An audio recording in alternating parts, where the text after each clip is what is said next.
నమస్తే అండి. ఈరోజు ఒక కేస్ స్టడీ గురించి మీకు ఎక్స్ప్లెయిన్ చేస్తాను నేను. వ్యాపారస్తులది ఇది వచ్చేసి వ్యాపారం గురించి, ఇది హౌస్ గురించి కాదు. ఈ కేస్ స్టడీ వచ్చేసరికి ఇది వీరు ఒక ఆఫీస్ తీసుకున్నారు. ఇది బయట ఆఫీస్ వచ్చేసరికి ఈ విధంగా ఉంటుంది.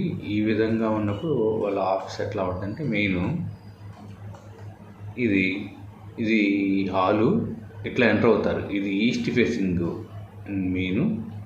ఇట్లా ఉంది, ఈస్ట్లో ఉంది, నార్త్లో ఉంది. ఎంట్రన్స్ అంటే తూర్పులో ఉంది, ఉత్తరంలో ఉంది. ఇది మొత్తం హాలు, ఇది మొత్తం ఒక బెడ్రూము, ఇది ఒక రెండో bedroom, master bedroom, children bedroom. ఇది కిచెను, ఇది హాలు. ఇట్లా వస్తుంది, నెల షేప్ ఉంటుంది హాల్ మొత్తం వచ్చేసి. ఇక్కడ అటాచ్ టాయిలెట్ ఇచ్చారు. చిల్డ్రన్ బెడ్రూమ్కి అటాచ్ టాయిలెట్ ఇచ్చారు. ఈ టాయిలెట్ కూడా చూడండి, ఇటు పెరిగింది. ఈ అటాచ్ టాయిలెట్ కూడా ఇటు పెరిగిపోయింది. రెండోది వచ్చేసరికి ఇటు స్టెప్స్ ఉంటాయండి. స్టెప్స్ కింద కూడా ఒక టాయిలెట్ ఇచ్చాను. ఇది కూడా ఒక టాయిలెట్. ఈ టాయిలెట్ ఏంటంటే బయటర్స్ అవుటర్స్ వచ్చేసరికి ఈ విధంగా వచ్చేసి ఇట్లా వాడుకోవడానికి ఇవన్నీ స్టెప్స్ ఉంటాయి. స్టెప్స్ పైకి వెళ్ళిపోవడానికి ఉంటుంది. ఈ విధంగా ఇండివిజువల్ హౌస్ ఒక చిల్డ్రన్ బెడ్రూమ్లో ఒక టాయిలెట్ ఇచ్చారు. ఈ విధంగా. కాకపోతే మాస్టర్ బెడ్రూమ్లో టాయిలెట్ ఇవ్వలేదు. వీళ్ళు వ్యాపారం చేస్తూ ఉంటారు. ఇక్కడ చూడండి, ఇది అవుటర్ గ్రిడ్ అంటాం, మనం ఇన్నర్ గ్రిడ్ అని అంటాం కదా. మనం డిగ్రీస్ ప్రకారం చూసినప్పుడు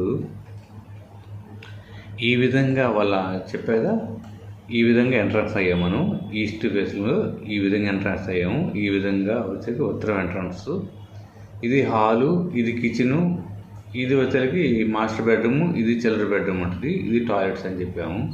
ఇక ప్రాబ్లం ఏముందయ్యా అంటే వీళ్ళకి వచ్చేసరికి ఈ ఎంట్రన్స్ అనేది చాలా మంచి ఎంట్రన్స్. కస్టమర్లు బాగానే వస్తున్నారు, అంతా బాగానే ఉంది. వెళ్ళి మనీ అనేది ఫ్లో అనేది ఆగిపోయింది. అసలు ఇది వీళ్ళకి డబ్బులు అనేవి స్ట్రక్ అయిపోయింది. ఈ ఆఫీస్ వచ్చేసరికి 3 సంవత్సరాలు అవుతుంది. ఈ బిల్డింగ్లోకి వచ్చేసరికి అంతకుముందు వ్యాపారం బాగానే ఉండేదంటే వీళ్ళకి. ఎప్పుడైతే ఈ బిల్డింగ్లోకి వచ్చారో అప్పటి నుంచేసి నిదానంగా తగ్గిపోతూ ఉంది. అది వీళ్ళు రియల్ ఎస్టేట్ ఒకటి చేస్తూ ఉంటారు, చిల్లీస్ మిరపకాయలు కొనేసి అమ్ముతూ ఉంటారు. ఈ విధంగా చేస్తూ ఉంటారు. వీళ్ళు ఏం చేస్తారంటే మిరపకాయల వ్యాపారంలో అప్పుడు ఏంటంటే మిరపకాయ రైతులకి పెట్టుబడులు పెడతా ఉంటారు. రైతులకి ముందుగా పెట్టుబడి పెట్టేవాళ్ళు వీళ్ళు. ఆ తర్వాత వారికి వచ్చిన పంటని వీరే కొనేసేవారు. ఆ విధంగా వ్యాపారం చేసేవాళ్ళు వీళ్ళు. అంతేకాకుండా వీళ్ళు రియల్ ఎస్టేట్ కూడా చేసేవాళ్ళు. అంటే ప్లాట్లు కొనటం అమ్మటం కూడా చేసేవాళ్ళు. వీళ్ళకి వచ్చే ప్రాబ్లం ఏంటంటే మెయిన్ వీళ్ళు ఎవరికైతే పెట్టుబడి పెట్టారో రైతులు, ఆ రైతులు అనేవాళ్ళు చివరికి వచ్చేసరికి వీళ్ళకి అమ్మకుండా కొంతమంది సొంతంగా అమ్ముకునేవాళ్ళు. ఆ మిర్చి అనేది సొంతంగా అమ్ముకునేవాళ్ళు, వీళ్ళకి డబ్బులు ఇచ్చేవాళ్ళు కాదు. వీళ్ళకి ఆ రైతులకి గొడవలు అవుతూ ఉండేవి. ఎందుకంటే ముందు పెట్టుబడి పెట్టారు కాబట్టి. ఆ విధంగా లాస్ పోయేవాళ్ళు వీళ్ళు. కొంత రియల్ ఎస్టేట్లో కూడా వీళ్ళు వెంచర్లు వేసారు. ఆ వెంచర్లు కూడా అమ్ముడు పోవట్లేదు. అవి అట్లాగే అయిపోయినాయి. 2 సంవత్సరాలు, సంవత్సరంన్నర అట్లా స్ట్రక్ అయిపోయిందని అన్నారు వీళ్ళు పార్ట్నర్స్ మీద పెట్టింది. వీళ్ళు బయట కొంత తీసుకొచ్చారు, సొంత డబ్బు కొంత పెట్టారు. ఈ విధంగా లాస్ పోయి చివరికి ఇబ్బంది పడుతుంటే నన్ను కన్సల్ట్ అయితే సరే ఈ విధంగా వాళ్ళ ఆఫీస్ మొత్తం చూశాను. ఆఫీస్ మొత్తం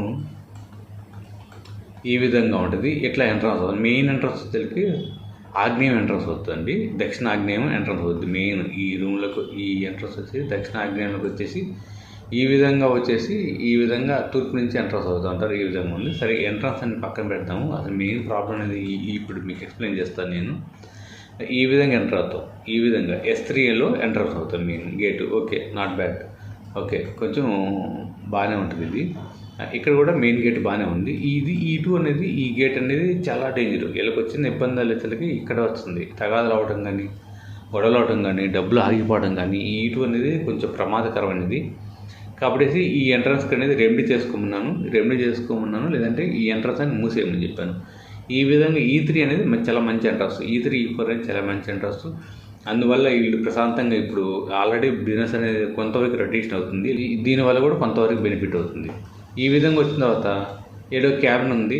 ఈ మాస్టర్ బెడ్రూమ్లో ఒక క్యాబిన్ వేసుకున్నారు, చిల్డ్రన్ బెడ్రూమ్లో ఒక క్యాబిన్ వేసుకున్నారు. ఓకే, ఇది పర్వాలేదు, ఇంతవరకు ఓకే. దీనికి కొంత రొటేషన్ అవుతుంది, ఇబ్బంది లేదు. కాకపోతే వీళ్ళకి ఇబ్బంది ఏంటి అంటే మెయిన్ వ్యాపారస్తుల్లో ఎక్కువగా వీళ్ళు ఈ టాయిలెట్స్ వాడుతూ ఉంటారు.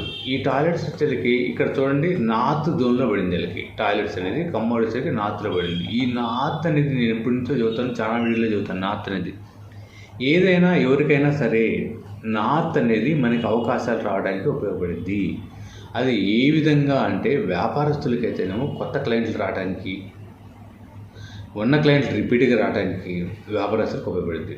అదే చదువు పూర్తయిపోయిన సరే వారికి అయితే ఉద్యోగ అవకాశాలు ఇంటర్వ్యూ రావడానికి కానీ, కొత్త ఇంటర్వ్యూలు ఆల్రెడీ చేస్తున్న జాబ్లో డెవలప్మెంట్కి కానీ నార్త్ ఉపయోగపడింది.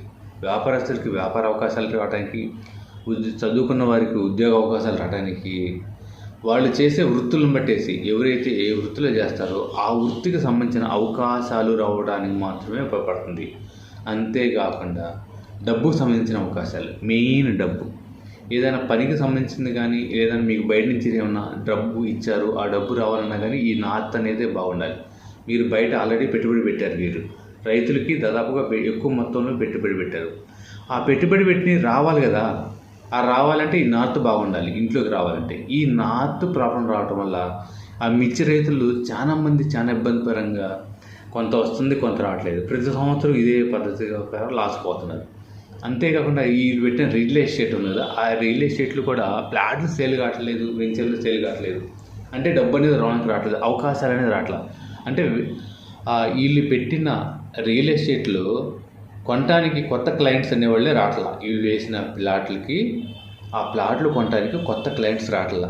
ఆల్రెడీ ముగ్గురు మార్కెటింగ్ పెట్టారు. ఆ మార్కెటింగ్ పెట్టినా కానీ ఆ ప్లాట్లు అనేవి అమ్ముడుబాట్లేదు. వీళ్ళకి ఖర్చులు పెరుగుతున్నాయి కానీ లాభాలు రావట్లేదు. ఈ విధంగా 2 విధాలుగా సఫర్ అవుతున్నారు. రియల్ ఎస్టేట్లో సఫర్ అయ్యారు, చిల్లీస్లో సఫర్ అయ్యారు. వీళ్ళు 3.5 సంవత్సరాల క్రితం వేరే ఆఫీసులో ఉండేవాళ్ళు.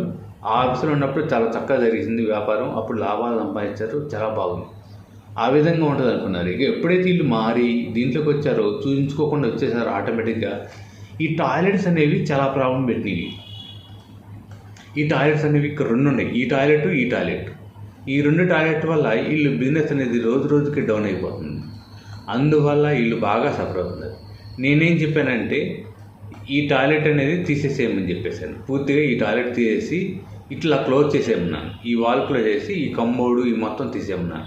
వీళ్ళకి వచ్చేకి సెఫ్టీ ట్యాంక్ కూడా ఏడే ఉంది, దీని కింద నార్త్లోనే పెట్టారు. ఈ సెఫ్టీ ట్యాంక్ కూడా తీసేసి ఈ ప్లేస్లో ఏదైతేనే ఉంది ఈ ప్లేస్లో సెఫ్టీ ట్యాంక్ వేసుకోమన్నాను.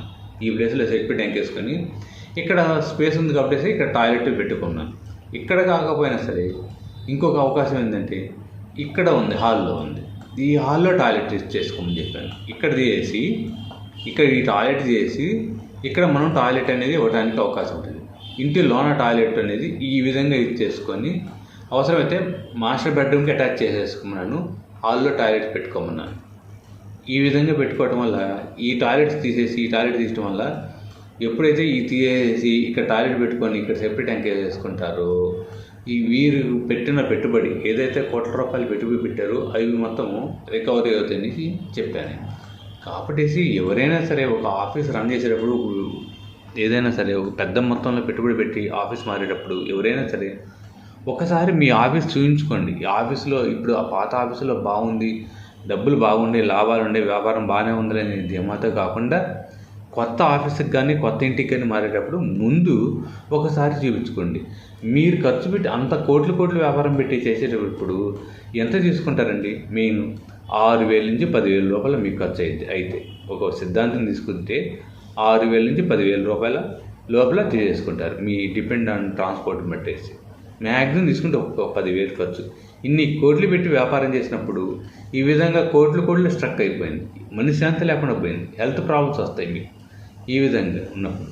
కాబట్టి ఎవరైనా సరే నా రిక్వెస్ట్ ఏంటి అంటే మీరు వ్యాపారస్తులు కానీ కొత్తగా అపార్ట్మెంట్ కట్టుకున్న ఇల్లు కట్టుకుంటున్న కానీ ముందుగా ఒక మంచి అనుభవం ఉన్న వాస్తు ఎక్స్పర్ట్ని పిలిపించుకొని ఈ విధంగా మీ ఇల్లు ఎన్ని డిగ్రీలు తిరిగింది, ఇంటి ప్లాన్ మీ దగ్గర ఉంటే ఓకే, లేదంటే ఆ ప్లాన్ ప్రకారం ఇంటి ప్లాన్ గీయించుకొని ఈ విధంగా మీ ఇంటి ప్లాన్ ఒకటి డిజైన్ చేయించుకొని ఎక్కడ ఏంటి వస్తుందని చెప్పేసి దాని ప్రకారం చక్రం ఒకటి ఇట్లా వేయించుకొని అసలు ఏంటి ఏ జోన్లో ఏమొచ్చిందని చెప్పేసి ఒకటి మీరు చూయించుకొని దీంట్లోకి వస్తే చాలా బెటర్.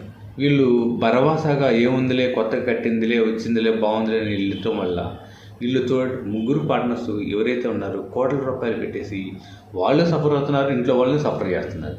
వీళ్ళు చేసే తప్పు వల్ల ఇంట్లో 3 ఫ్యామిలీలు 3 కుటుంబాలు సఫర్ అవుతున్నాయి. అది ఈ ఈ కోపం మొత్తం తీసుకెళ్ళి ఇంట్లో వాళ్ళ మీద పెడుతున్నారు వీళ్ళు. దీనివల్ల ఎవరు సఫర్ అవుతున్నారు? అందుకు దయచేసి నా రిక్వెస్ట్ ఏంటంటే, ఎవరైనా సరే ఒక వ్యాపారం స్టార్ట్ చేసేవాళ్ళు కానీ, లేదంటే ఒక ఇల్లు కన్స్ట్రక్షన్ చేసి ఇంట్లోకి వెళ్ళేవాళ్ళు, అపార్ట్మెంట్లోకి వెళ్ళేవాళ్ళు కూడా ఎవరైనా సరే ఈ విధంగా ఒకసారి చెక్ చేయించుకొని ఆ ఇంట్లోకి వెళ్తే మీకే బెనిఫిట్ ఉంటుంది. మీరు ఇన్ని లక్షలు కోట్లు ఖర్చు పెట్టేప్పుడు ఒక సిద్ధాంతం ఒక 10,000 రూపాయలు ఇవ్వలేరండి. 6,000 నుంచి 10,000 అయితే ఖర్చు అయితే, రెమెడీస్ అయితే ఇంకొక 4-5 వేలు ఖర్చు అవుతుంది మీకు. మొత్తం మీద ఒక 11-12 వేలు ఖర్చు అవుతుంది మీకు. ఈ 11-12 వేలు కోసం మీరు చూసుకుంటే చూడండి, 2 సంవత్సరాల నుంచి వీళ్ళు సఫర్ అవుతూనే వచ్చారు.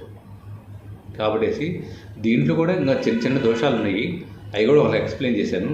ఇక్కడ వచ్చిన వాళ్ళకి ఇక్కడ టీ అవి పెడతా ఉంటారంట. వచ్చిన గెస్టులకు కానీ రైతులకు కానీ ఏదైనా టీలు స్నాక్స్ పెడతా ఉంటారంట.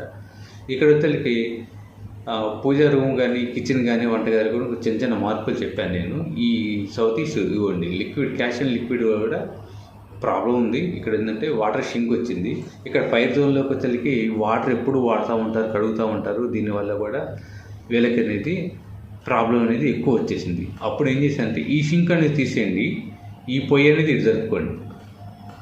ఈ పొయ్యిని ఇక్కడ జరుపుకొని ఇది మొత్తము మీకు అంతగా గట్టిగా కావాలనుకుంటే మటుకి ఇక్కడ షింక్ ఏర్పాటు చేసుకోమని చెప్పాను. ఇక్కడ ఒక షింక్ ఏర్పాటు చేసుకొని ఈ వాష్ షింక్ అనేది ఏర్పెట్టుకొని ఈ పొయ్యి జరగటం వల్ల చాలా వరకు 90% బెనిఫిట్లో ఉంటారు. ఎందుకంటే సౌత్ ఈస్ట్ అనేది క్యాష్ అండ్ లిక్విడ్లో కాబట్టి ఇక్కడ ఫైర్ ఉంటుంది కాబట్టి వాటర్ పోవడం అంటే 2 ప్రాబ్లమ్స్ అవుతాయి కాబట్టి ఈ విధంగా ఒక మార్పు చెప్పాను నేను.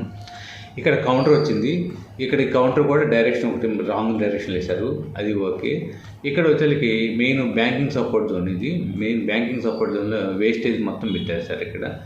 ఇక్కడ కూడా ఒక టేబుల్ వేసేసుకొని బ్యాంకింగ్ సంబంధించిన మీ కంప్యూటర్స్ పెట్టేసుకొని మీ బ్యాంక్ ఈ షెల్ఫ్లో మీ ఆఫీస్కి సంబంధించిన ఫైల్స్ అలాంటివి పెట్టేసుకోమన్నాను. ఈ విధంగా పెట్టుకోవడం వల్ల సపోర్టింగ్ ఉంటుంది మీకు. ఆ విధంగా వీళ్ళు బీరువా అనేది డిప్రెషన్ జోన్లో పెట్టారు. ఆ విధంగా చాలా ప్రాబ్లమ్స్ ఉంది కాబట్టి ఇక బీరువా అనేది ఈ కార్నర్ మార్చుకోమన్నాను. ఈ కార్నర్ మార్చుకుంటే ఏంటంటే సేవింగ్ జోన్ వస్తుంది. మీ ఫైల్స్ గీల్స్ అంతా క్యాష్ డబ్బు మొత్తం పెట్టుకోసుకున్నాను.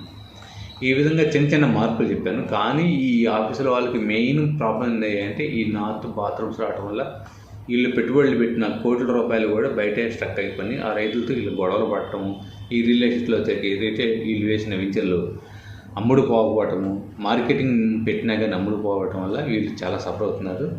కాబట్టి ఎవరైనా సరే ఒక ఆఫీస్ కానీ ఇల్లు కానీ తీసుకుని వెళ్ళేటప్పుడు కొత్తగా వెళ్ళేటప్పుడు ఒకసారి ఈ విధంగా ప్లాన్ వేయించుకొని ఎన్ని డిగ్రీలు తిరిగింది, ఎట్లా ఉంది, ఎంట్రన్స్ ఏంటి, ఏ ఎంట్రన్స్ ఎట్లా ఉంది అనేది చూపించుకోండి.